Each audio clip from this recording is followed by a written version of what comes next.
A mafia boss saw a family in the rain. One decision changed everything. That single moment, that fraction of a second when his eyes caught them through the rain-streaked window of his black SUV, would rewrite the story of 4 lives forever. Sometimes destiny does not announce itself with thunder or lightning.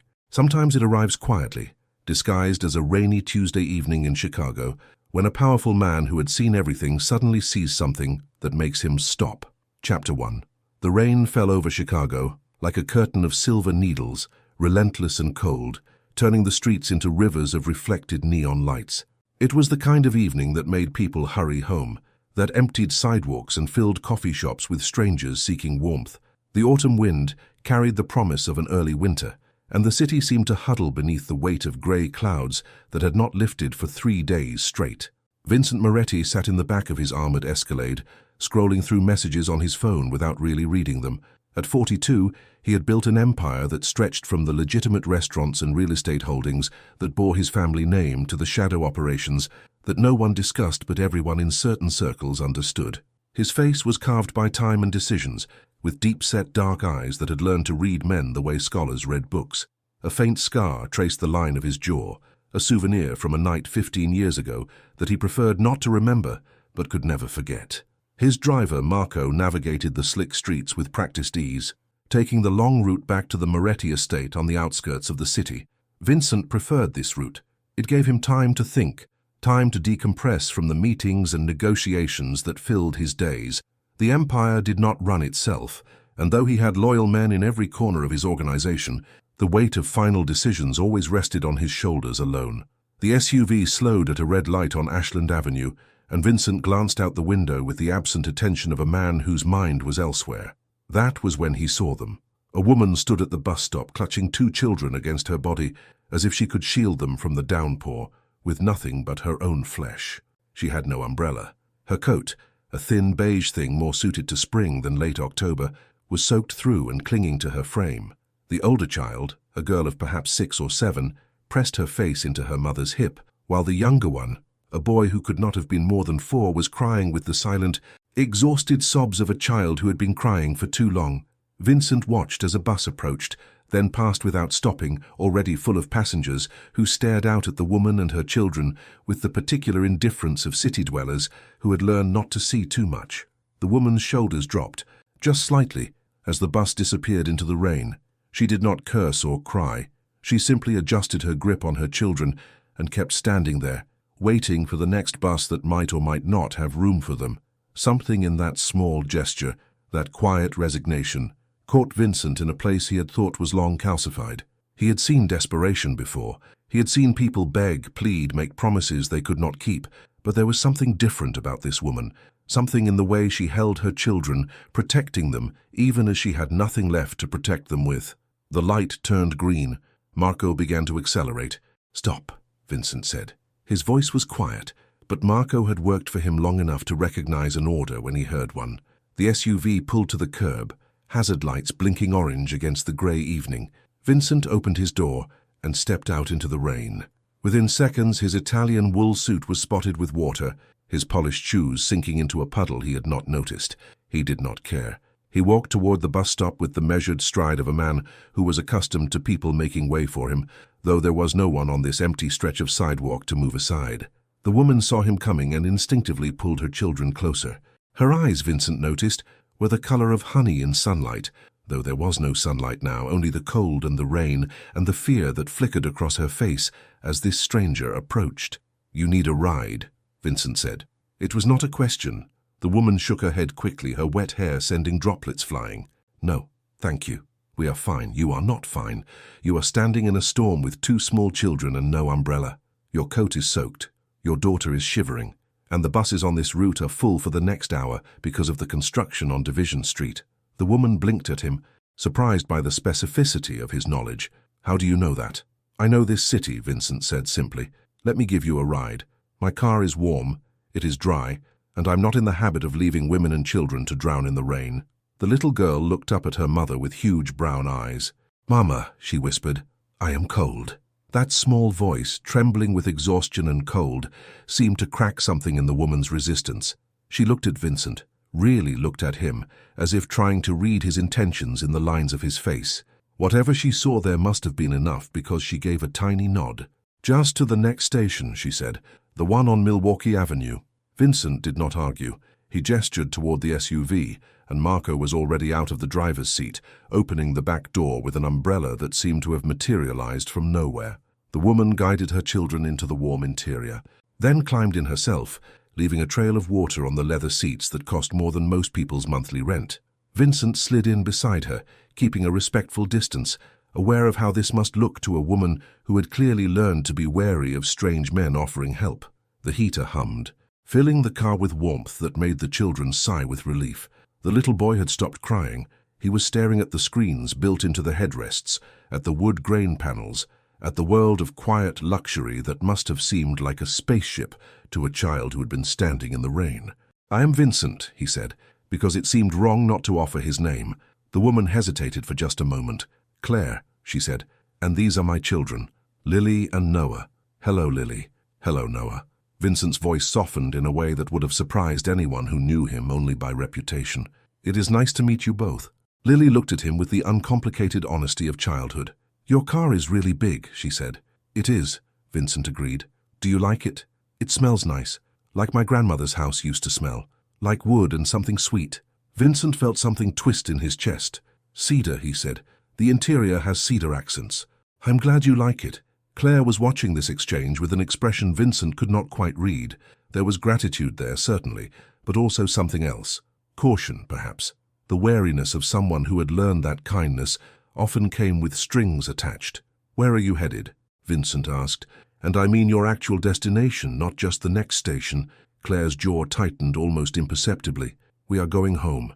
We have an apartment near Humboldt Park." "That is far," Vincent said. "Too far to walk in this weather, and the buses will not improve for hours. Let me take you there." "Take? You do not need to do that." "I know I do not need to. I want to." The words hung in the air between them, simple and strange. Claire looked at her children, at their wet clothes and tired faces, and whatever internal battle she was fighting seemed to resolve itself. "Okay," she said quietly. "Thank you." "Thank."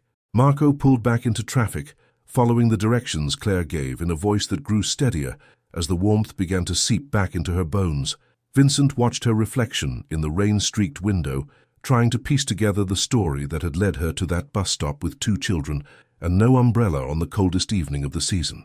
She was beautiful, he realized, though not in the polished way of the women who usually circulated through his world. Her beauty was softer, more worn, like a photograph that had been handled too many times. There were shadows under her eyes and a tension in her shoulders that spoke of burdens carried too long without rest. "You work nearby?" he asked, keeping his voice casual. Claire nodded. "I am a nurse at St. Elizabeth's. I just finished a double shift." 12 hours? 16. They were short-staffed.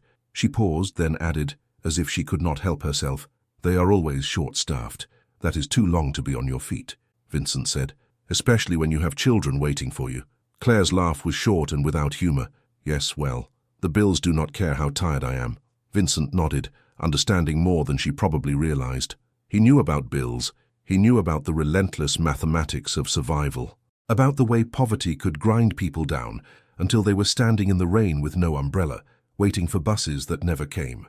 The SUV turned onto Claire's street, a stretch of modest apartment buildings with iron fences and small yards, struggling to hold on to the last of their autumn grass. It was a working-class neighborhood, the kind of place where people knew their neighbors' names and kept an eye on each other's children. "That one," Claire said, pointing to a 3-story building with a faded red awning. "3rd floor." Marco pulled to the curb, and Vincent made a decision that he would later recognize as the first step onto a path he could not have anticipated. "Wait," he said to Claire as she began to gather her children. He reached into his jacket and pulled out a business card, plain white with only a name and a phone number. "If you ever need anything, call this number. A ride, an umbrella, anything." Claire looked at the card, then at him. "Why?" Vincent considered the question. "Because it is raining," he said finally, "and because you reminded me of something I had forgotten." "What is that?" "That there are still people worth protecting." Claire took the card slowly, as if it might transform in her hand. "Thank you," she said, "for the ride, for everything." She ushered her children out of the car, and Vincent watched them hurry through the rain to the building's entrance. At the door, Lily turned and waved, a small gesture that caught him off guard. He raised his hand in return, feeling foolish and strangely moved at the same time. As Marco pulled away, Vincent leaned back in his seat and stared at the rain still falling. Still indifferent, still washing the city clean of another day's accumulated grime. He did not know it yet, but everything had already changed. Check if you are already subscribed to this channel. If you have ever felt that the right story can change your entire day, then this is the place you need to be. Subscribe now and be part of a community that believes in the power of stories that touch the soul. Chapter 2. 3 days passed. Vincent found himself thinking about the woman and her children at odd moments, during meetings where his attention should have been entirely focused on profit margins and territorial negotiations, during dinners where business associates discussed strategies that required his input. He would catch himself staring out windows at the rain that had not stopped falling, remembering the way Claire had stood at that bus stop, protecting her children with nothing but her own body. It was ridiculous, he told himself. He was Vincent Moretti. He had built an empire through intelligence, ruthlessness, and an ability to see 3 moves ahead of everyone else. He did not get distracted by random encounters with nurses and their children. And yet, on the 4th day, he instructed one of his more discreet associates to make some inquiries. Nothing invasive, nothing that would draw attention, just enough to paint a picture of who Claire was and what circumstances had led her to that moment in the rain. The report arrived on his desk the following morning. Claire Sullivan, 34 years old, registered nurse at St. Elizabeth's Hospital for 8 years. Widowed 3 years ago when her husband, a firefighter named Daniel Sullivan, had been killed in the line of duty during a warehouse collapse. He had been 29 years old. They had been married for 6 years. Since then, Claire had been raising Lily and Noah alone, working double shifts to cover the mortgage on the small house they had once shared, which she had been forced to sell 18 months ago when the medical bills from Daniel's final days had finally exceeded what she could manage. She now rented a 2-bedroom apartment in Humboldt Park, the same building where Vincent had dropped her off. She had no family in Chicago. Her parents had passed away years ago, and her only sibling, a brother, lived in Oregon and was struggling with his own financial difficulties. She had no one to help her, no safety net, no backup plan, and she never complained. That was what struck Vincent most as he read through the dry facts of her life. She never called in sick, unless her children were truly unwell. She volunteered for extra shifts. She had turned down assistance from her husband's firehouse, insisting that others needed it more than she did. She was drowning, slowly and quietly, and she refused to let anyone see it. Vincent closed the report and sat in his office for a long time, watching the rain trace patterns down the floor-to-ceiling windows that overlooked the city. He thought about his own life, about the empire he had built, about the wealth that filled his accounts and the power that bent men to his will, and he thought about a little girl who had said his car smelled like her grandmother's house. The decision, when it came, was not dramatic. There was no flash of insight, no thunderclap of revelation. It was simply a quiet recognition that he was going to do something, and that the something would probably not make sense to anyone else. That evening he went to St. Elizabeth's Hospital. He did not announce himself. He simply walked through the automatic doors like any other visitor, nodding to the security guard who recognized him, and made his way to the administrative offices on the 3rd floor. The hospital administrator, a nervous man named Peters, who owed Vincent several favors from a real estate deal 5 years ago, was surprised to see him but wise enough not to ask too many questions. "There is a nurse here named Claire Sullivan," Vincent said without preamble. "She has been working double shifts for months. I want you to make sure she is scheduled for regular shifts only from now on, 8 hours, no more, and I want her to receive a raise, 20%. Peters blinked. "Mr. Moretti, I do not have the authority to simply give raises without board approval." "Then get board approval." Vincent's voice was pleasant, but his eyes were not. "Or find a way to make it work without board approval. I do not care how you do it. I care that it gets done. May I ask why you are interested in this particular nurse?" "No," Vincent said. "You may not." Peters swallowed and nodded. "It will be done by the end of the week." "Good. And Peters?" This conversation never happened. As far as Claire Sullivan knows, her scheduled change and raise are the result of a new hospital policy. Do you understand? "Perfectly, Mr. Moretti." Vincent left the hospital without looking back. The rain had finally stopped, and the evening sky was clearing to reveal the first stars Chicago had seen in nearly a week. He stood on the sidewalk for a moment, breathing in the clean air, feeling something he had not felt in a very long time. It took him a while to recognize it as hope. 2 weeks later, Claire called the number on the card. Vincent was in a meeting when his private phone rang, a phone whose number was known to fewer than a dozen people in the world. He excused himself without explanation and stepped into the hallway. "This is Vincent." There was a pause, and then Claire's voice, uncertain but determined. "This is Claire. Claire Sullivan. You gave me your card and I was not going to call, but something happened, and I did not know who else to ask." "What happened?" "My daughter," Claire said, and Vincent could hear the fear threading through her words. "Lily. She was walking home from school today, and a car followed her, slowly, for 3 blocks. She ran into the corner store and the owner let her stay until I could get there, but Vincent, someone followed my little girl." Vincent's hand tightened on the phone. "Did she see who was in the car?" "No. The windows were tinted, but she said it was a black car." "A big one?" Vincent closed his eyes. In his world, black cars with tinted windows meant something specific. They meant that someone was watching, someone was assessing, someone was preparing. "Where are you now?" "At home. Both kids are with me.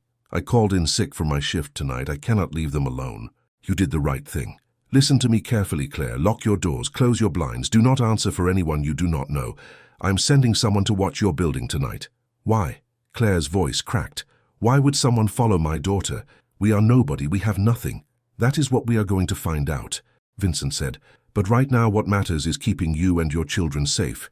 I will take care of this, Claire. Do you trust me?" The silence on the other end stretched for a long moment. Then, quietly, "Yes. I do not know why, but I do." "Good. I will be in touch." He ended the call and stood in the hallway, his mind racing through possibilities. It could be random. Chicago had its share of predators who targeted vulnerable women and children, but Vincent's instincts, honed by decades of navigating a world where coincidences were often carefully designed, told him this was something else. He made 3 phone calls in quick succession. The first was to his head of security, a former military operative named Thomas, who had been with the Moretti family for 15 years. He instructed Thomas to put a 2-man team on Claire's building immediately, 24 hours a day, until further notice. The second was to his intelligence network, a web of contacts in law enforcement, private security, and less legitimate circles who could find information that did not want to be found. He wanted to know everything about the black car: make, model, plates, driver, purpose. The third call was to his lawyer, a woman named Victoria Chen, who handled the legitimate side of his affairs and knew better than to ask about the rest. He wanted to know if anyone had been making inquiries about Claire Sullivan, insurance companies, debt collectors, private investigators, anyone. By midnight, Thomas reported that the surveillance team was in place and had swept the area around Claire's building. No black cars, no suspicious activity. Whatever threat had circled Lily that afternoon had retreated, at least for now. Vincent did not sleep that night. He sat in his study, surrounded by the accumulated artifacts of his power, the paintings and first editions and antique furniture that proclaimed his success to anyone who entered this room, and he thought about a 7-year-old girl running into a corner store because she was afraid. He thought about Claire, alone in her apartment, holding her children, and wondering what she had done to attract the attention of whatever darkness had found them. And he thought about the promise he had made, without quite realizing he was making it, when he had given her his card and told her to call if she ever needed anything. In Vincent Moretti's world, promises were currency. They were bonds more binding than contracts, more sacred than blood. When he gave his word, he kept it, always. He had given his word to Claire Sullivan. Whatever was coming, he would be ready. Chapter 3. The intelligence report arrived 3 days later, and it changed everything Vincent thought he understood about Claire Sullivan's situation. Her late husband, Daniel Sullivan, had not simply been a firefighter, he had also been a witness. In the months before his death, Daniel had been involved in a routine inspection of a warehouse on the south side, a building owned by a shell company that, through a labyrinth of corporate structures, traced back to a man named Marcus Webb. Webb was a businessman in the same way that Vincent was a businessman, which is to say that his legitimate enterprises were a thin veneer over activities that did not bear close examination. Daniel Sullivan had seen something during that inspection, something he should not have seen. He had reported it to his superiors, and an investigation had quietly begun. 6 weeks later, the warehouse collapsed during a fire, and Daniel Sullivan died inside. The official investigation had ruled it an accident, faulty wiring, negligence in building maintenance. No charges were filed, but Vincent knew better. He had never had direct dealings with Marcus Webb, but he knew the type. Webb was ambitious and sloppy, the kind of man who solved problems with violence rather than subtlety, who left loose ends that could unravel at any moment, the kind of man who would arrange an accident rather than risk exposure. The investigation into Daniel's report had died with him. The evidence he had gathered had disappeared. The witnesses who might have corroborated his claims had been reassigned, retired, or simply stopped talking. And now, 3 years later, someone connected to Webb had started following Lily Sullivan home from school. Vincent did not believe in coincidences. He arranged a meeting with Webb at a neutral location, a private dining room in a restaurant that catered to men who valued discretion above all else. Webb arrived with 2 bodyguards and an expression of smug confidence that made Vincent's jaw tighten. "Moretti." Webb extended his hand and Vincent shook it briefly, noting the softness of the man's palm, a man who had others do his dirty work. "I have to say I was surprised by your invitation. We do not exactly run in the same circles. Perhaps it is time we changed that," Vincent said, his voice revealing nothing of his true purpose. "There are opportunities for cooperation, mutual benefit." They talked for an hour about territories and profit margins, about potential partnerships and shared interests. Vincent played the role of a businessman seeking advantage, while Webb grew increasingly expansive, flattered by the attention of someone with the Moretti reputation. And then casually, as if it were an afterthought, Vincent mentioned that he had recently become aware of some interesting properties on the south side, old warehouses, complicated ownership structures. Webb's expression flickered, just for a moment. Vincent saw it, the flash of recognition, the slight tightening around the eyes. "Southside properties," Webb said carefully. "Not really my area of expertise, no. I had heard otherwise." Vincent smiled, a smile that did not reach his eyes. "I had heard you owned quite a few buildings in that area, including one that burned down a few years ago. Tragic accident, as I recall." The silence that followed was thick enough to cut. "I do not know what you are implying," Webb said. "I am not implying anything. I am simply making conversation about real estate." Vincent leaned back in his chair. "But it is interesting, is it not? How some buildings seem to have such unfortunate luck. Fires, collapses, accidents that kill the wrong people at the wrong time." Webb's face had gone pale. "Whatever game you are playing, Moretti, I want no part of it. That is a shame." Vincent stood, buttoning his jacket. "Because I think you are already part of it, whether you want to be or not. Let me be clear about something, Webb. There is a woman and 2 children who have recently come to my attention. If anything happens to them, anything at all, I will hold you personally responsible. Is that a threat?" "It is a statement of fact." Vincent's voice was soft, almost gentle, but there was something beneath it that made Webb's bodyguards shift uneasily. "I have no interest in your other business affairs. I have no interest in whatever you have done or are planning to do, but those 3 people are under my protection now. Do you understand what that means?" Webb stared at him for a long moment, calculations running behind his eyes. "And if I say, I have no idea what you're talking about, that I have no interest in any woman or her children, then I would suggest you make absolutely certain that no one in your organization develops such an interest, because if they do, I will find out. And what happens next will not be pleasant for anyone involved." Vincent left without looking back, his heart pounding with a fury he had not allowed to show. He had not planned to reveal his hand so early, but the thought of Lily running into a corner store, terrified, had made subtlety feel like an unaffordable luxury. He returned to his car, where Marco was waiting with the engine running. "Home," Vincent said, "and then I need you to make a call. It is time for Claire Sullivan and her children to move." That evening, Vincent went to Claire's apartment himself. She opened the door with the chain still on, peering through the gap with eyes that widened when she saw who was standing in her hallway. "Vincent," she breathed, "what are you doing here? We need to talk. May I come in?"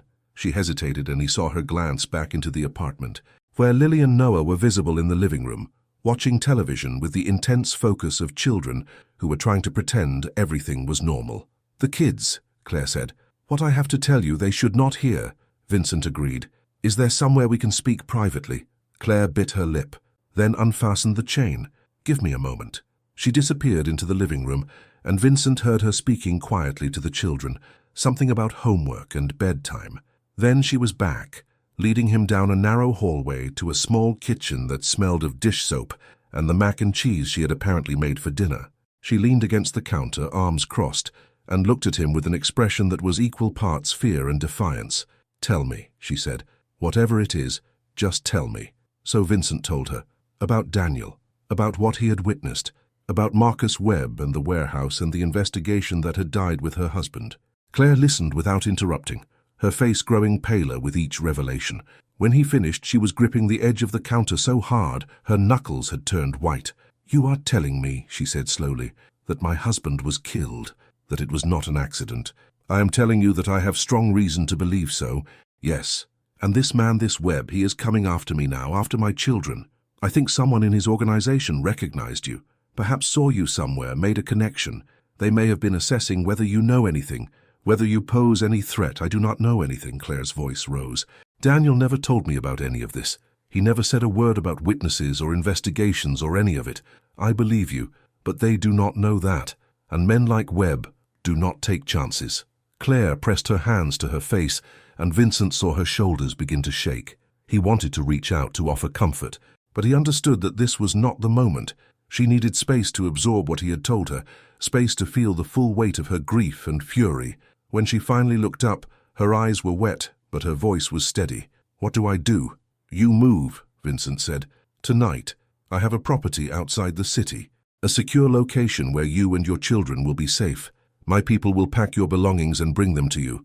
You will want for nothing." Claire shook her head. "I cannot just leave. I have a job. The children have school. We have a life here. Your life here is in danger." Vincent kept his voice gentle but firm. "I'm not asking you to give up everything permanently. I'm asking you to step back until I can neutralize the threat. Once Webb and his people understand that coming after you is more trouble than it is worth, you can return to your normal life. But right now, the most important thing is keeping Lily and Noah safe." At the mention of her children's names, something in Claire's resistance crumbled. "How long?" she asked. "As long as it takes. A few weeks, perhaps a month. And you will be there? At this property? I will be nearby. You will have a full security team, staff to help with the children, anything you need. But I will give you as much privacy as you want. This is not a prison, Claire, it is a sanctuary." Claire was silent for a long moment, staring at the linoleum floor of her tiny kitchen, at the life she had built from the ruins of her husband's death. "If you are watching this," she said finally, looking up with eyes that held both fear and determination, "and you are feeling something right now, I want you to stop and leave a comment saying, 'I would have done the same for my family.' Let us see who truly understands what it means to protect the people you love." She took a breath. "Okay," she said to Vincent. "Okay, let us go." Chapter 4. The property Vincent had mentioned was not merely a property. It was an estate, 20 acres of forest and farmland, an hour north of the city, surrounded by walls and monitored by cameras and patrolled by men who moved through the trees like shadows. The main house was a rambling Victorian structure that had been modernized without losing its character. All high ceilings and wide windows, and rooms that seemed designed for families to grow and flourish within them. Claire stood in the entrance hall on the morning after their arrival, watching her children explore their new temporary home with the irrepressible curiosity of youth. Noah had already discovered a playroom stocked with more toys than he had ever seen in one place. Lily was tracing her fingers along the spines of books in a library that contained everything from children's classics to dense historical volumes. "This is too much," Claire said quietly to Vincent, who had appeared beside her with the silent grace that seemed to be his natural mode of movement. "It is a house," Vincent replied. "It is meant to be lived in. I am glad to see it being used. You must have bought this for someone. A family." Claire turned to look at him. "It is not the kind of place a single man builds for himself." Vincent was quiet for a moment. "I bought it for a future I thought I would have," he said finally. "A wife, children, the normal things that normal people build their lives around. What happened? Life happened. The wrong choices, the wrong timing. By the time I realized what I wanted, it was too late to have it." Claire studied his face, seeing for the first time the loneliness that lay beneath the power and control. "You are not as old as you pretend to be," she said. "It is not too late for anything." Vincent smiled, but there was sadness in it. "You would be surprised how late it can get while you are not paying attention." They settled into a routine over the following days, strange and tentative at first, then gradually more comfortable.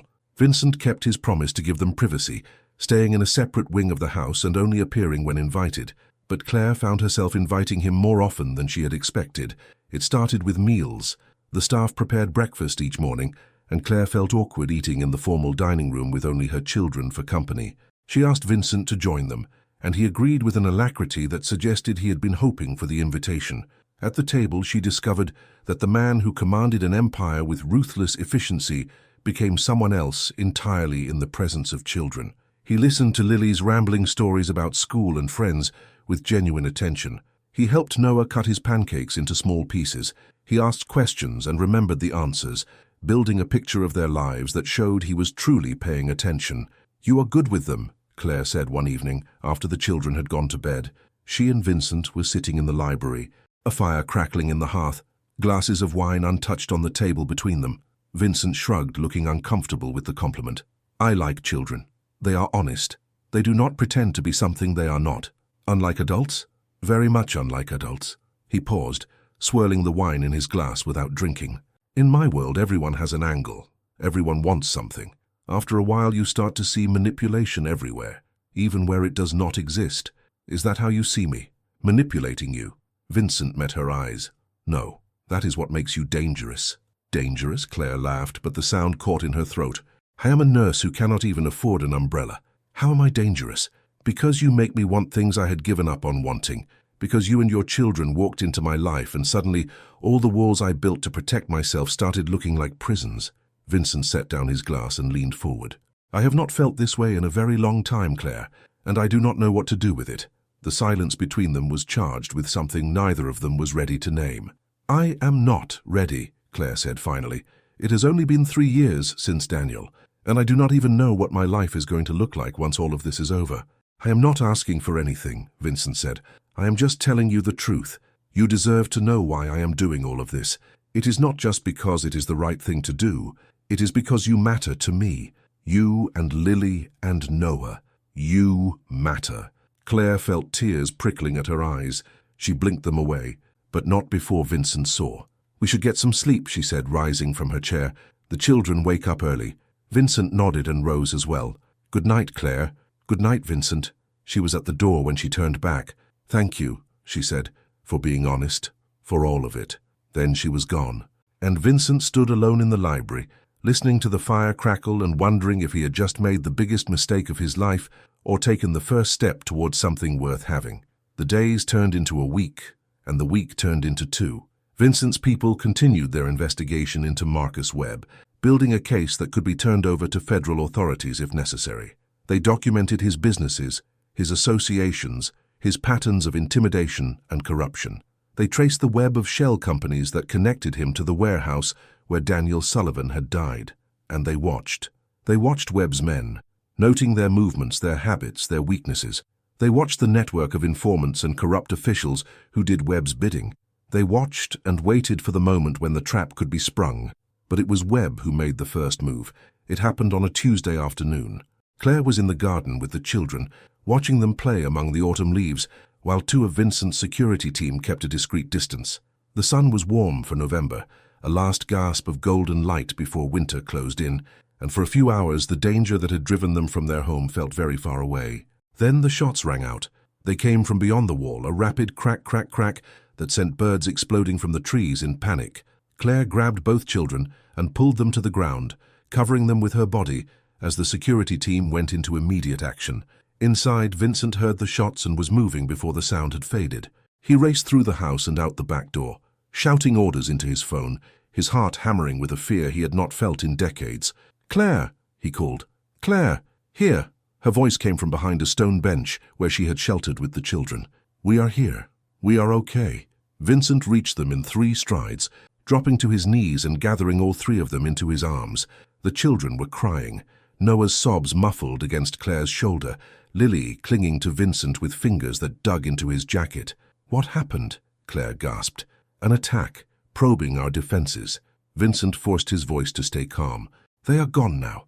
My people drove them off. Is anyone hurt?" No, we are fine. Just scared." Vincent closed his eyes and held them tighter. "I am sorry," he said.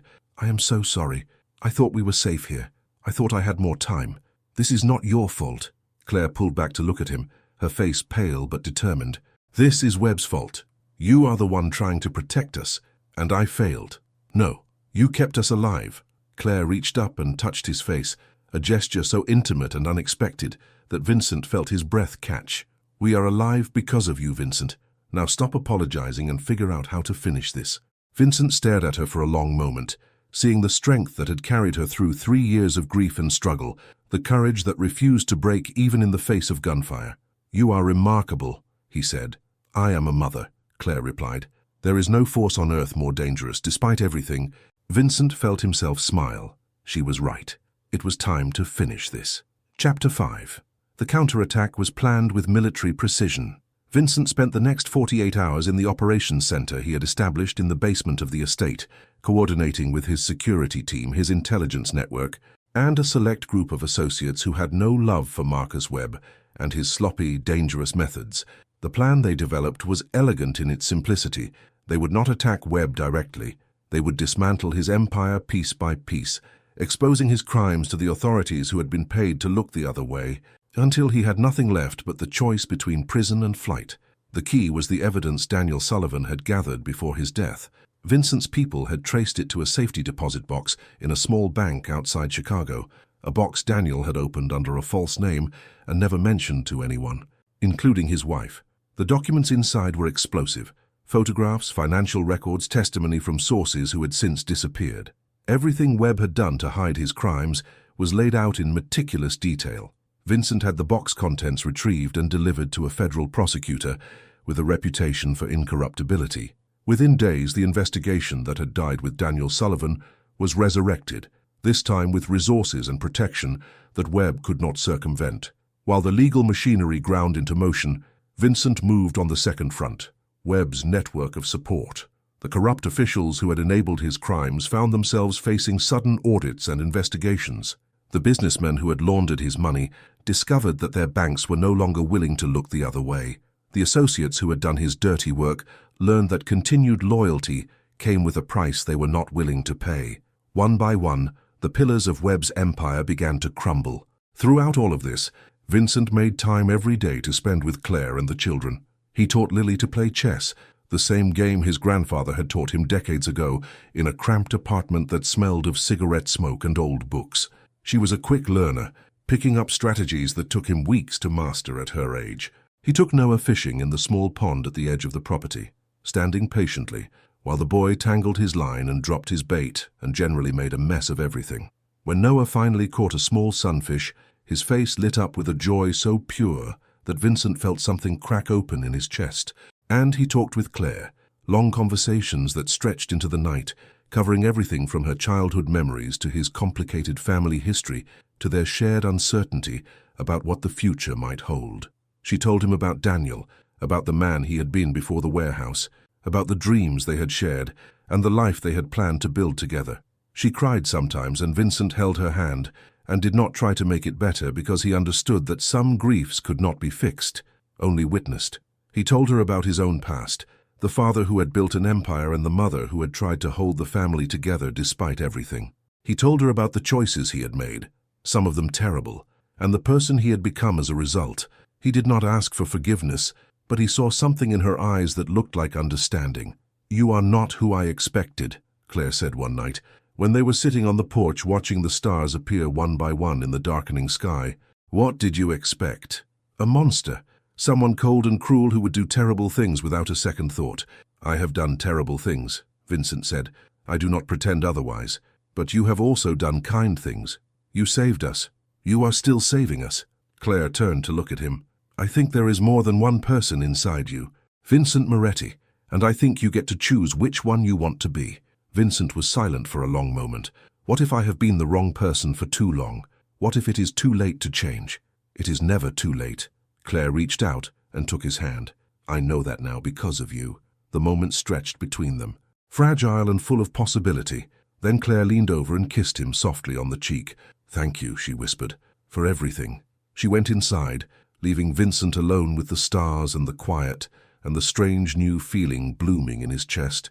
Hope, that was what it was. Hope and something else. Something he had not allowed himself to feel in so long that he barely recognized it. He was falling in love. The news came a week later. Marcus Webb had been arrested. The federal case was airtight, built on the evidence Daniel Sullivan had gathered and the additional documentation Vincent's people had compiled. Webb was facing charges that would put him away for the rest of his life. His associates were scrambling to cut deals, turning on each other in a desperate attempt to minimize their own exposure. The empire was finished. Vincent drove to the estate with the news, finding Claire in the kitchen, teaching Lily how to make cookies. Noah was covered in flour and grinning, and for a moment, Vincent simply stood in the doorway and watched them, memorizing the scene. "It is over," he said finally. "Webb has been arrested. You are safe." Claire dropped the wooden spoon she was holding. The children stared at him with wide eyes. "Over?" Claire whispered. "Really? Really?" Vincent crossed the room and pulled her into an embrace, not caring that the children were watching, not caring about anything except the feeling of her in his arms. "You can go home whenever you want. Your life is your own again." Claire pulled back, searching his face. His. "And what about us? What about you?" "That is up to you." Vincent took her hands in his. "I meant what I said before. You and the children matter to me, more than I know how to express, but I also know that I come with complications. I am not a simple man with a simple life. If you choose to walk away, I will understand. I will make sure you are provided for, that you never have to worry about money or safety again, and I will let you go, even though it will break something in me that I did not know was still capable of breaking." Claire looked at him for a long moment, tears streaming down her face. "You ridiculous man," she said. "Do you really think I could just walk away? After everything we have been through? After the way my children look at you? After the way I feel when I am with you? What do you feel?" "I feel safe," Claire said. "I feel seen. I feel like maybe, for the first time since Daniel died, I might be allowed to be happy again." Vincent pulled her close again, and this time when they kissed it was not on the cheek. "Mama," Lily said from the counter, "why are you crying?" "Because I am happy, sweetheart," Claire said, laughing through her tears. "Sometimes people cry when they are happy." "That is weird," Noah offered. "It is," Vincent agreed, smiling down at the boy. "But it is the good kind of weird." He looked around the kitchen at this woman and these children who had changed everything, and he made a promise to himself that he would spend the rest of his life making sure they never regretted choosing him.